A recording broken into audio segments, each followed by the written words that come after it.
Good afternoon, everyone. Welcome to this postgraduate support group meeting. I'm Lenin Liebenberg, and I am joined by the UKZN Student Support Services team. Present on hand is Sue Stokes and Christy Greener, and today we are going to have an in-depth discussion about resilience. I need this so much. So if I need it, I'm pretty sure other people need it as well. I've got my notebook ready. We are ready to jump into the content hosted by our Student Support Services team. Just a few notes about the conduct of the meeting. This is meant to be a casual, safe space to share our information and our ideas within this community, both academically and in the professional sense. It's a very interactive session, so please use your reaction icons, raise your hand if you'd like to voice your opinion, or type it in the chat box or read it out for us all to read. If you prefer to remain anonymous, by all means, please do send the message to any of us, Sue, Christy, and I, and we'll be glad to read it out anonymously for you. And with that very brief introduction, I am going to hand over to Christy Greener from the Student Support Services team to walk us through resilience today. Christy. Welcome, everybody. My name is Christy Greener. I'm a clinical psychologist and student counselor based in the College of Health Sciences at Westville campus. Now, today marks the beginning of a series of topics which focuses on resilience. My particular angle is focused on trauma and surviving trauma and creative strategies for managing trauma. And you're probably wondering, like, why is she talking about trauma? I haven't been through anything majorly traumatic. So my question is, as an opener, just to get your brains on the go, what exactly do you think constitutes a trauma? I mean, we use the word all the time. Oh, that was so traumatizing. Oh, you know, he really traumatized me that time, said so on and so forth. But what in your opinion would constitute a trauma per se?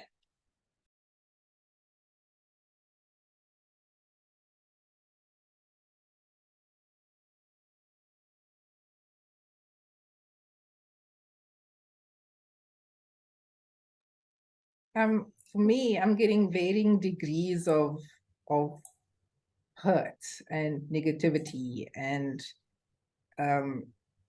anxiety, something that doesn't make me feel capable, comfortable, something that hurts me. So I'm just throwing it all out there. Very good. Thanks, Lenine. Excellent. Anyone else? So we have a post in the chat space. Any event, thing, or incident that affects you, and this can be either mentally, physically, emotionally, etc. Excellent. Okay. So trauma comes from the Greek word for wound, okay? And it historically was researched. It first became apparent among survivors of World War II, so veterans of World War II soldiers. It first became a phenomenon for research when it emerged that soldiers who came out of World War II and World War I were presenting with some difficulties in adjusting to civilian life and dealing with a whole range of different symptoms. And it sort of became known as shell shock. And then from there, it has developed into an understanding of trauma. Now, the DSM, which is the Diagnostic and Statistical Manual of Mental Disorders, I promise you that was just coffee in my mug, but anyway, the DSM is regards it as a life-threatening event. So something that's a physical threat to life or something that is perceived as threat to life. But the research is actually arguing against that. Yes, those things are definitely traumatic, okay? But what the research is pointing to is a person's subjective experience of a particular situation. So what I might experience as traumatic, you may not, okay? And the severity depends. So, for example, a divorce may be highly traumatic because you may lose your home, your family, your financial security. It can also be in terms of your sense of self, your sense of self-esteem, etc., etc. So a divorce, something like a divorce, can be highly traumatic, okay? And that's just an example. Losing a pet can be highly traumatic. Any sort of loss can be very traumatic. Any sort of situation in which you are demeaned or degraded or put down, or in any situation, it depends on our subjective experience. Okay, so that is a much more it's a wider view than just focusing on, like robbery, rape, car accident. All of those are definitely traumatic, don't get me wrong, but it opens up and it stops us from minimizing. It's just a cat. Nothing traumatic about losing a cat. It's just a cat. Sorry, I'm a cat lover. That's why I chose cats. But, it's just a cat. I should get over it. There's no reason to feel upset or traumatized or whatever the case may be. I need to move on with my life. So it gives us the opportunity to feel and to respond to a situation and to acknowledge, this is how I feel. This has really upset and traumatized me. Okay. And there are a couple of myths regarding trauma that I kind of just want to whiz through. Okay. And the first one is that a person who has experienced a trauma is a life sentence. And that's not necessarily true. Okay. Not everybody who experiences a trauma goes on to develop what we would call post-traumatic stress disorder. It depends on how you are able to respond to what has happened and the resources that you have available. And that includes your social network, your social support, your ability to access professional help. So not everybody who experiences a trauma is going to develop a full-blown mental illness. Okay, yes, some people will go, and that's got nothing to do with the fact of being weak, or because, people who suffer from mental illness, and we've got all those myths that we looked at a few weeks ago in terms of mental illness.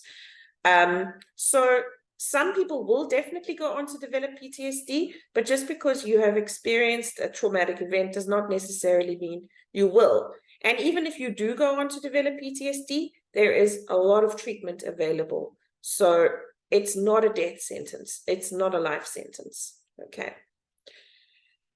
Then another myth that comes from trauma relates to, I just need to get through it on my own. And that is possibly one of the worst things you can do. The people who recover and heal most effectively are those who reach out. And whether they reach out to family or friends, whether they reach out to a psychologist or a psychiatrist, those people have the best outcomes. It's those who decide, no, I'm not going to do it. I'm just going to try and brave it all on my own.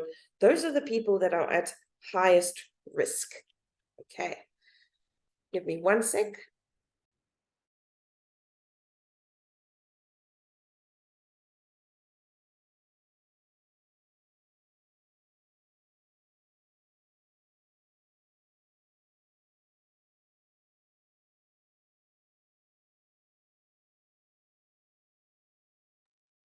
Now, the other myth I have already dealt with is that you only experience trauma after a life-threatening event. That's not necessarily true. Okay, so as I said, you can experience trauma. It is very subjective. What might be completely traumatizing for me may not be traumatizing for you. It depends on the person, their resources, their psychological makeup, etc., etc.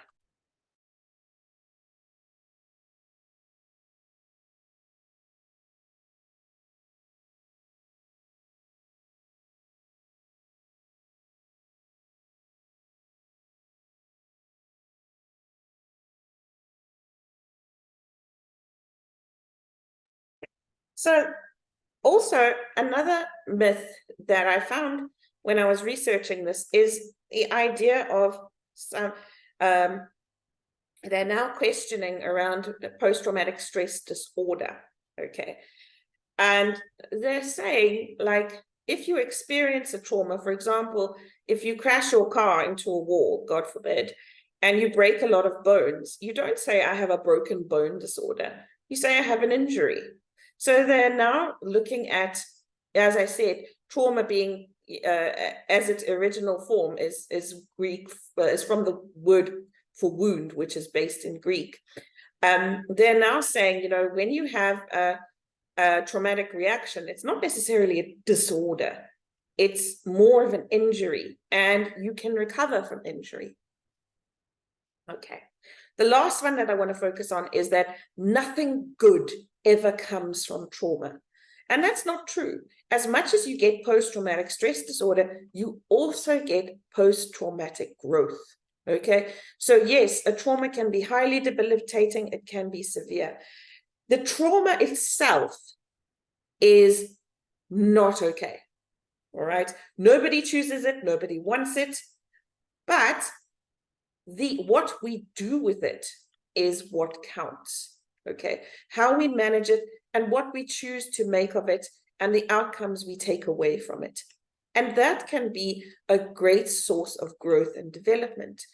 Trauma can help us boost our resilience. Okay.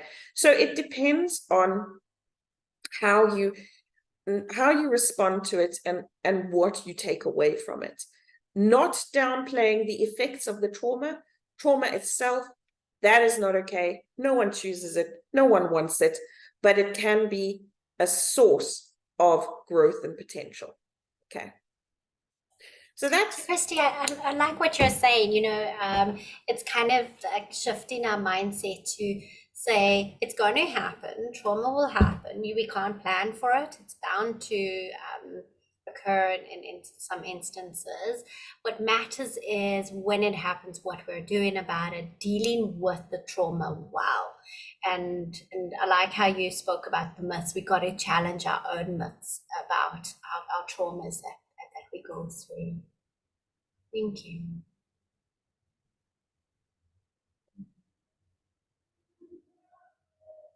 And I posed the question in the chat space, like, what would we regard as traumatic? And I'm always mindful as Christy started the session, you know, I'm thinking research has been quite traumatic, conferences, a lot of those kinds of things as a PG student. So what, and do share with us, what would you regard as traumatic right now?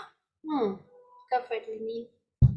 So can I just say, I had an interesting conversation with someone today. She's in academia, and there were many various issues within her field that stressed her out.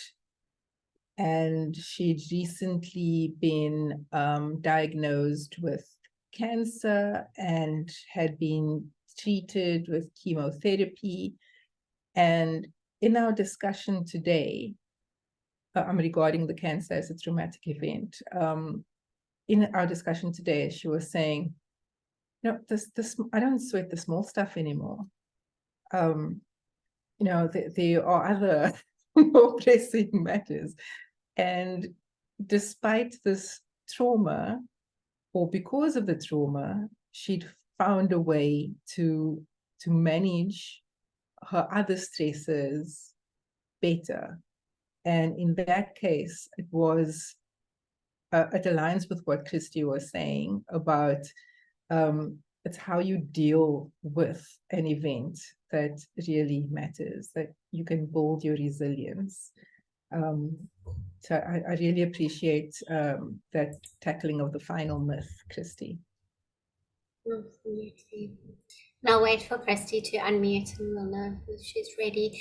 It's helping you to put things into context. And yeah, that book, you know, Don't Sweat the Small Stuff, All Things Are Small. It really helps you to step back and establish, you know, those creative ways in which we can tackle the traumas. Go for it, Chris. I think what trauma does, okay, is it kind of shatters our faith in the world. You know, in order to get up in the morning, we kind of have to, you know, get up and do what we need to do. We kind of have to have certain beliefs. For example, we have to believe that the world is a safe place. We have to believe that I'm going to get up today, I'm going to get on the bus or the taxi or get in my car, I'm going to drive to work. People are not going to try and run me off the road. People are not going to try and pull out in front of me. People are not going to try and rob or hurt me. When I get to the office, people are not going to try and, you know, or nothing is going to happen. Everything's going to be okay. And so when we experience a trauma, it shatters that belief of, okay, everything, you know, all is good in the world. And it's hard to rebuild that belief, but it is not impossible. Okay. And sometimes it's a kind of wake up call that, hey, you know, bad things do happen. And the bad thing itself is not okay, but what can I take away from this? How can I grow from this experience? So I just want to talk briefly about the signs or the things that one can expect to experience after a trauma. Okay, so if we're looking at the physiological effects, we're looking at, say, heart palpitations, we're looking at headaches, dizziness, nausea, vomiting, diarrhea, we're looking at shaking, sweating. If we're looking at psychological, emotional things, we're looking at things like numbing. So that's where you don't feel any kind of feeling or response in regard of what has happened. There's also heightened levels of anxiety and what we call hyperarousal, which I'm sure a lot of you being scientists can probably define better than I can. But for example, just to take an example, if, for example, a person has experienced a sexual assault and now they're walking along, and let's say, for example, this is a woman and she was assaulted by a man, she becomes very aware of every man that is around her. Are they a threat? Are they going to suddenly lunge at me? Are they going to grab me? Are they going to say something inappropriate? So you become very hyper aroused. Okay. There are also flashbacks. Flashbacks are literally what it sounds like. So you will be doing something and next minute, it's almost like a movie starts playing in your head. Okay. A movie of what happened. So it will take you right back. You might experience feelings that you felt at the time, so a sense of hopelessness, helplessness, fear you might experience. And sometimes it can be a smell, like a smell or a sound that you heard at the time of the event that can just take you right back to the whole event. So you can also have what we call intrusive thoughts. So you'll be doing something and then next minute you'll be thinking about what happened, even if there doesn't seem to be any specific trigger. In terms of behavioral consequences, you might find yourself withdrawing from other people. You might find yourself engaging in ways of coping. So, for example, comfort eating, engaging in more frequent substance use, engaging in risky behaviors. You might also find yourself engaging in positive coping strategies. And if you have any of those, when we finish the conversation, but as we go along through the conversation, please share with us your positive coping. Maybe you've come through something very traumatic, or you're going through it right now and you're using an important set of coping strategies that are really helping you. By all means, put them on the group and share them with us. We really would like to know.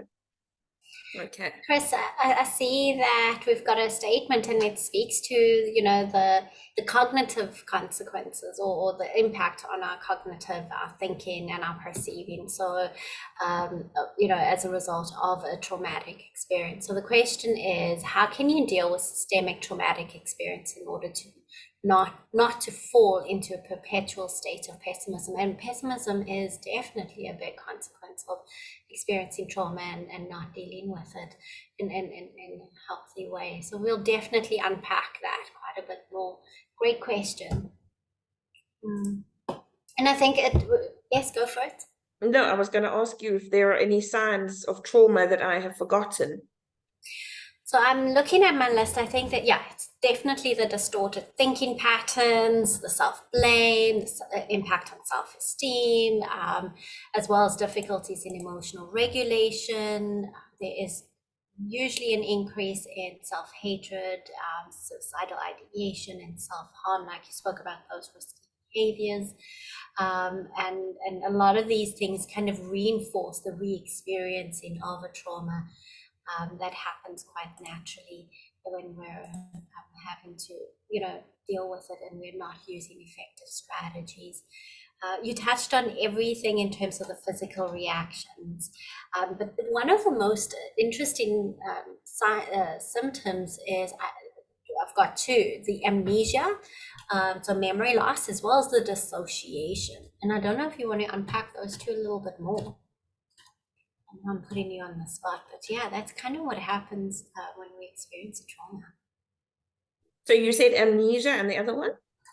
Dissociation. Yes. So sometimes when you experience a trauma, you dissociate, which means you literally either go to a different place in your mind where you are no longer psychologically present in that situation. Where you detach from that situation. And sometimes dissociation can get to the point where, and this is in more severe cases, where people actually find themselves losing track of time during the day, where they have dissociated from a situation and they have perhaps will go to another place and can't remember how they got there. And also, so sometimes as an after effect, dissociation can occur, and it can also happen during the actual trauma, where you will psychologically, go to another place in your mind in terms of protection. It can also happen in terms of physically and psychologically. So you can find that, suddenly there are these long periods in your day where you can't remember what you did, or there are long periods where there are days when you find yourself in places and you can't remember how you got there or why you went there in the first place. And I'm not talking about on the light side where you go to the kitchen and you can't remember, why did I go to the kitchen? That's not dissociation. That's just forgetfulness, or as I like to call it, load shedding. So basically, amnesia is a loss of memory. So sometimes you forget in terms of what happened, the details become a bit hazy. And Sue, I'm going to throw it back to you to continue to unpack amnesia and dissociation if I have forgotten anything, and just bringing up my coping strategies quickly. Perfect. So I'm also thinking these do become those coping strategies just to kind of deal with the hustle and bustle of the daily routine. And I think it's important to kind of identify these things that when they occur as part of a treatment plan. The same with all the other symptoms, the emotional, the cognitive, and the behavioral signs. They become kind of like the alarm bell to say, hang on, I'm not dealing with what I'm going through effectively. And they kind of remind you, okay, I need to pause, I need to stop. And Christy's definitely going to be sharing some really creative strategies in managing these things. And I think it's just so important to also note the extent of which we experience these signs and symptoms.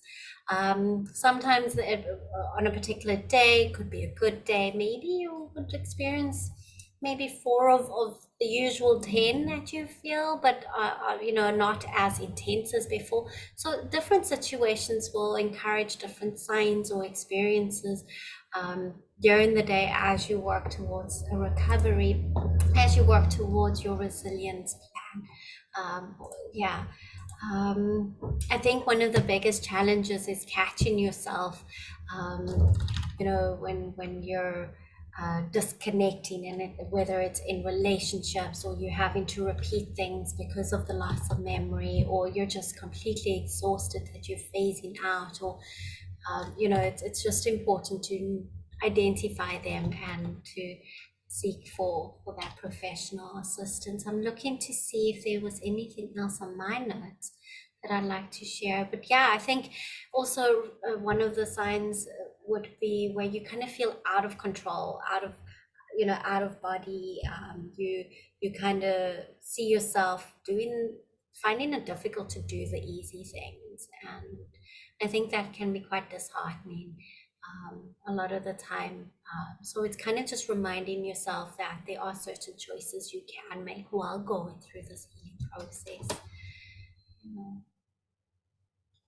So we've got 12 tips for dealing creatively with trauma. And the first one is focus your resources.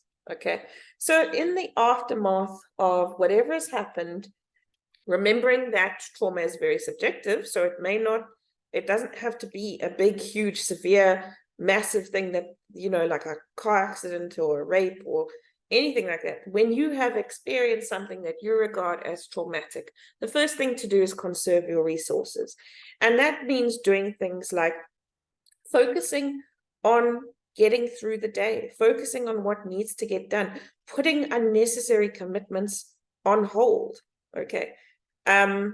Even sometimes, you know, taking a break, like taking a break from cooking, ordering Uber Eats. I know we try not to do that very often because it's not good for us, but you know, in the immediate aftermath, not cooking for a couple of days is not the end of the world. So try and lighten your responsibility load.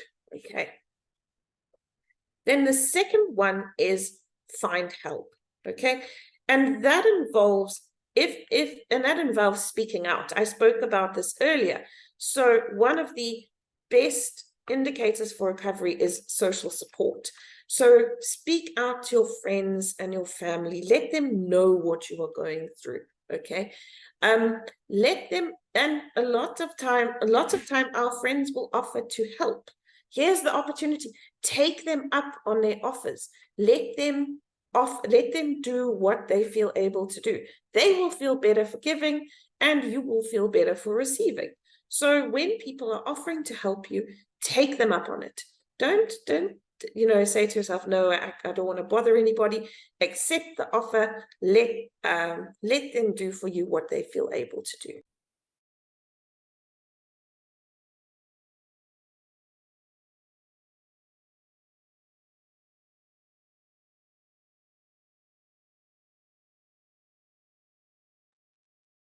Next one is related to lessening your stress response. So often in traumatic situations, we have quite a reaction, a stress arousal, and this is all about engaging in techniques that are going to result in you feeling less stressed. So that is something like, you know, engaging in deep breathing, engaging in mindfulness, yoga, meditation. There's a lot of research at the moment on polyvagal theory, and it looks at stimulating the vagus nerve when it comes to anxiety and stress reactions. And I found this out in a different way. I was in therapy feeling very stressed about something, and my therapist said, well, let's sing. And I said, I am not singing. She said, okay. I said, why? Why would I sing? I don't feel like singing. She said, no, well, singing helps stimulate the vagal nerve, and the vagal nerve helps in terms of reducing your stress response. So we compromised. We hummed Happy Birthday, very random choice of thing. And every time now I feel a bit stressed, I start to hum, not sing, because that would be a crime against humanity, but just humming a little tune of your own, or listening to a song on headphones, or whatever the case may be. There is a lot of research, and you can go away and do some research into vagal nerve exercises that are coming out that in terms of just can lessen your stress response. Okay.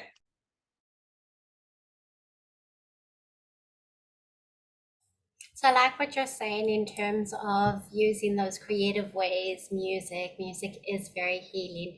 And I've noticed on certain days where I've had quite a hectic day and my anxiety increases, I just start randomly making like noises or just like as I walk around, and I'm like wondering, why am I doing that? It makes sense. It's quite a soothing technique. It's quite calming. Absolutely makes sense. I've got one here while Christy is looking at the next one. There was a lady that actually wrote a best-selling memoir following her experiences of her traumas, and I think that must have been quite, healing. And yeah, it was healing for her, and she spoke about her complex traumas growing up as a child and from a different cultural perspective in America. That's quite a creative way in dealing with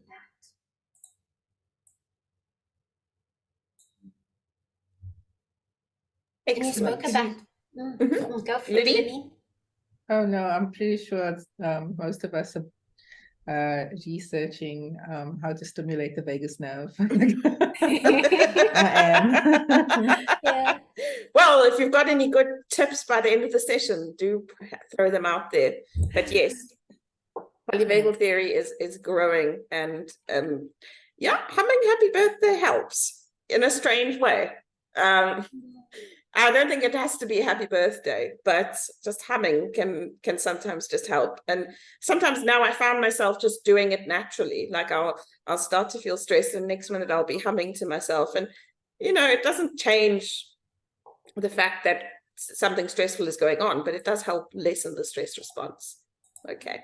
So the next one is oh, sorry, Sue. Go. No worries. So there was the second thing you alluded to was finding the right therapist and the treatment plans. And I think that's something that we all have to make a decision. And I know that some of us will say, oh, but therapy is not for me. Yeah, it is hard work, and we might be challenged with this thought.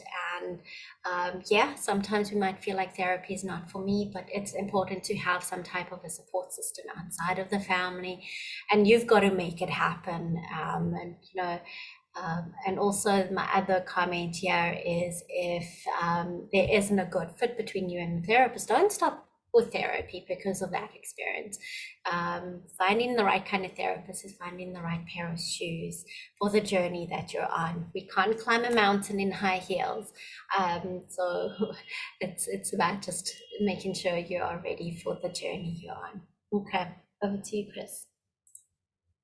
One is focus on self-care. So this involves looking at your diet, your sleep, your exercise, making sure that you're getting enough of all three, also engaging in things that you find enjoyable. So anything, whether it be journaling, whether it be something creative, whether it be kicking back with a good book or watching a series or a movie, but engaging in those things that you really enjoy. Okay. The next one is processing your feelings. So that involves putting words to your feelings, expressing it. And what I often do with my students, and I'm going to use this analogy, and please excuse me, it's a little bit graphic and a little bit gross, but just bear with me. So, I say to my students, imagine that you've got a saw on your arm, okay? And you ignore the saw and it gets a bit bigger, and you ignore the saw and it gets a bit bigger, and you ignore it to the point where you cannot ignore it anymore because it is big, pulsing, swelling, and very angry. You go to the doctor sticks a needle in it, out comes all this disgusting stuff, and basically it then heals. Okay. Now, I'm not meaning to say that your feelings are disgusting things, because that's not what I meant. But what I mean is holding those negative feelings inside can be like that saw, is holding in all that muck that needs to come out. So just giving words to your feelings, expressing them, whether it's talking to someone, whether it's your therapist, whether it's a friend, whether it's a loved one, whether it's writing it down in your journal. Give words to your feelings. And then the next one is practicing emotional acceptance. So instead of rejecting our feelings, denying them, suppressing them, I know that some feelings can be very scary, the big ones, you know. And so it's important that we learn to accept them emotionally, and that we can do through therapy, that we can do through meditation, that we can work through, but don't reject or put down or minimize your feelings. Your feelings are your feelings. The fact that we can feel is one of the things that makes us human, and that we can feel so many different things at any given time makes us realize, you know, that it's all part of the human experience. Sometimes it's a good thing, and sometimes we really don't enjoy it, but it is part of the human experience. The next one focuses on, it says, focus on your senses. So for example, when you're feeling overwhelmed by these intrusive thoughts or flashbacks or whatever the case may be, focus on your senses. Use your sense of, you know, your sight, smell, taste, touch, hearing. Ground yourself. Remind yourself where you are. Where am I currently? And remind yourself, the situation is not unfolding right now. Right now, I am wherever you are, and I am safe. Okay. Sue, you got anything to add while I zip through to the next one? So you're speaking about emotional regulation. So it's definitely important to kind of just notice what's going on in the body and then respond to it. It's kind of like having that little inner Hulk inside of you. It's just managing that so that it doesn't come out and turn it into like being snappy or a little bit aggressive in spaces where we don't need to be that way. So it's kind of like just managing the little Hulk inside of us. To kind of just emotionally regulate. Yeah. And that can also be a strength, a resilience that you could use, because along with that brings energy, it brings excitement, passion. And you want to do the things that, you know, you want to stand up for the right things. So all these things that Christy's sharing, it's kind of like all the things we can add to our little toolbox. We know that we're still going to have some bad days, but also know that you have everything that you need to be able to manage this, to work through it. Yeah, grounding techniques are really helpful, meditation, breathing, a little bit of art therapy, some drama, talk therapy is always a good one, yeah, along with many other techniques. It's so important to find that expressive outlet for what you're going through. And I think you've just taken the next one, which is explore creative expression. And that is looking at artistic ways of expressing. And I'm not talking, you don't have to be a brilliant artist. I mean, you can do things like drawing, coloring, sculpting, playing with clay, playing with Play-Doh if you want to, playing with kinetic sand, you know, any form, painting, anything. You can do, you know, if you want to, you can engage in some creative baking. Some people get very creative with their baking, and it depends. Anything that brings you a sense of relief. You can even go to somebody who is trained in art therapy, and they can help you. And the next one is utilize deep breathing. So often when we breathe, we take shallow breaths from our chests. When we are feeling stressed, it's good to engage in diaphragmatic breathing, which involves using the diaphragm and taking calm, deep, slow breaths. So when we feel anxious, sometimes the body's urge is to breathe faster, but what you actually have to do is breathe slower, because the more oxygen you give, the easier it is to calm down. Okay, so taking those calm, deep breaths, and you can look up, I mean, there are many videos on how to breathe and deep breathe, etc., etc. Okay. Then the next one is stick to a routine. So often when we've experienced something that is highly traumatic, getting into a routine, having a routine, knowing what we're going to do at different times of the day can really just help us to feel grounded and to feel like we are on track and that we are accomplishing something. So make sure you've got a routine going. It also helps with bringing a sense of normality back into our lives. So make sure you've got that sense of normality. Have a routine, stick to your routine. Let me just have a squeeze at the next one. Oh, focus on what you can control. And that is a very important thing, because there are going to be things in life that we can control, and there are going to be things in life that we can't control. And you know, it's important to distinguish. So when you're feeling anxious about something, is this something I can actually do anything about? Is there anything I can do right now that's going to help this situation? And if it is, then we can go and do it. But if it is not within our control, then it's a practice to say, you know what, I can't do anything about this. I have to let it be. And that's not the easiest of things to do, but it's a practice that you get into. So looking at things, is there something I can do to control this current situation, or is there not?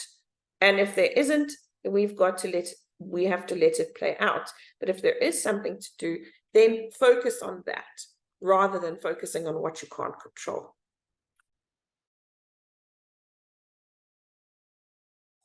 So I'm just thinking around, you know, managing managing our thoughts in a creative way, that we don't kind of get stuck into that pessimistic type of thinking, into that rabbit hole kind of response. And it's kind of like one of my strategies I find to be quite helpful is, you know, surround yourself with people that invigorate you, that you know, that adds to you, that kind of just helps you to kind of just get out of that pessimistic type of frame. Yeah, and it's not easy. And I think we have come back from quite a difficult period in our history, where we were forced to isolate, to kind of, you know, separate ourselves. So it's, yeah, we get to connect with people, and, you know, you can choose who you want to be surrounded by, the type of people that will inspire you, touch you in their presence. So that's a nice technique. And the last one that I have for you is know when to seek help. So if your symptoms are persisting, if you are experiencing recurrent flashbacks, intrusive thoughts, nightmares, or your life is, you're just not able to get back on track, and you're not able to get where you need to be, and if these reactions are lasting, you know, the thing is, just after we've experienced something traumatic, we're going to go through many of the symptoms that I explained about, we talked about earlier, and that is expected, okay? That is not pathological. That is expected, because we have gone through something that is deeply touched or moved us, and sometimes not in a good way. So to experience all those feelings does not, as I said earlier, does not necessarily mean that you're going to end up with PTSD. It's often a normal reaction to something that you are trying to process. If these symptoms, however, persist, they get worse, they're not getting better, they're not going away, then reach out. And you can reach out to us in the College of Health Sciences. You can reach out to any private practitioner that you would like to. A lot of private practitioners do work in trauma. So there are many, many options. And as Sue said, finding the right fit is very important. If the first person you may try may not be the right person for you, but don't give up. Keep looking. Keep asking for help. You don't have to do this alone. And I think our takeaway message is that at some point, we are all going to encounter something traumatic, because trauma is subjective and it depends on you and what you find particularly difficult. And it's more how we respond to it. How are we prepared to deal with it? What resources we have. And so I hope that by going through this today, that we have equipped you with some resources and just, brought you to the realization that things are going to go wrong, and that's okay. It's how we deal with it that counts. So that's essentially all from me. I don't know if Sue wants to add anything. And if you guys have strategies that I have not touched on or have questions, please put them in the chat space by all means. So thank you. That's everything from me. Lenine can give us her breakdown of vagal nerve exercises. Sorry, didn't mean to unmute there. No, I'm busy researching that, but my humming is also going to be a crime against humanity. So I'm going to need something else as well besides that. So Christy, these notes, sorry, Sue, did you want to add on to? I was just going to do the same as you, just to kind of remind myself I've got the clicks going. I'm certainly not going to be singing, but yeah, they are brilliant. Absolutely agree with you. Christy, thank you for sharing. It's going to be everybody's birthday. Over to you, Lenine. Thank you. Oh, thank you so much, Christy. I mean, again, it's like 4 pages of notes and a reminder of what to do when I start noticing any of those symptoms. I had this image of a backpack. You mentioned that it's how you deal with the trauma that is important. I mean, it's the key to resilience itself. And someone had spoken to me a while back about this this responsibility backpack. And let me just give you this sort of analogy. I guess it would be like people putting a weight in your backpack, lots, and it's incremental, you know, this thing you need to deal with, that thing you need to deal with, and it's starting to take strain. And this strain can either cripple you or make you stronger. And that sort of duality is something that came across quite clearly in this session for me, that these traumas can happen, but there are ways for you to use it to grow. So thank you so much for these 12 points and additional ones one by Sue. I did take notes. And it's been very helpful to me. And it looks like from the chat box, it's been helpful to participants, our community as well. So thank you very much for your insight. I'm going to hit you up for some vagal nerve research. There must be some link to the baking I do. So this topic. But honestly, who cares if your humming is a crime against? It's my singing that's a crime. My humming's not too bad. And anyway, the humming is meant to be for you, no one else. So hum away by all means. You know, another thing that resonated with me is this concept of society, you know, having people to go to. And, you know, post-COVID, I'm pretty sure many find it difficult to approach anybody. We might want to change who we interact with, to be around people who are more inspiring or positive, to help us move away from a pessimistic mindset. But finding that person, those people, might be really difficult for some. And I was curious about how to address that. You know you need the help. You're showing symptoms of a chronic trauma. Things could get bad, but getting to the point where you actually ask for help is a problem. How would we deal with that in these last 3 minutes? I would just quickly respond to say, when it gets to that point, that's where we may need some professional assistance. And I think just finding yourself in a space where you can actually speak about those associated fears, what is limiting you from connecting or creating that support system. And then also to start small. I think my second suggestion would be that start with someone you do feel comfortable with. It's not necessarily about sharing your challenges, but kind of just saying, I'm not okay. I just need some company or someone nearby just to kind of just be with me. And that's the whole idea of having that pillar of support system, just to have someone nearby to feed off their energy. Don't know if Chris would like to add anything. I think, get help as soon as you can. Don't wait for things to get to a point where it's gotten really bad. If it does, it does, but try and allow yourself to get the help, to say to yourself, you know what, I need help with this, and that's okay, because I'm human, and as humans we all need help with stuff sometimes. So you know what, please just get the help that you need as soon as you need it. Nothing is too big or too small. And I often say this to my students, when they come and they say, oh man, but people are going through worse than me. And I say, don't do that, because what is a problem for you may not be a problem for me, but that doesn't make it any less of a problem.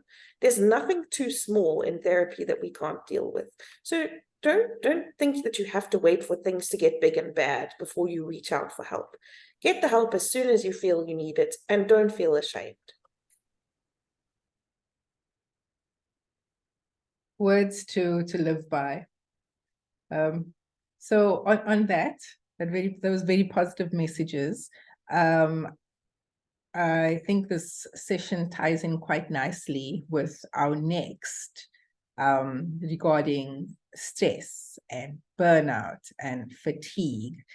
So we'll be hearing quite a bit more about how to address these next week, Tuesday at 3:30, where the SSS team will be joining us again to discuss their thoughts and to help us get through the rest of the year. Thank you so much for joining us. Thank you to the SSS team for being a part of this initiative. Thank you all for your participation, and we'll see you next week. Take care, everyone. I'm off to hum happy birthday, Lily, just so you know. Bye. Bye.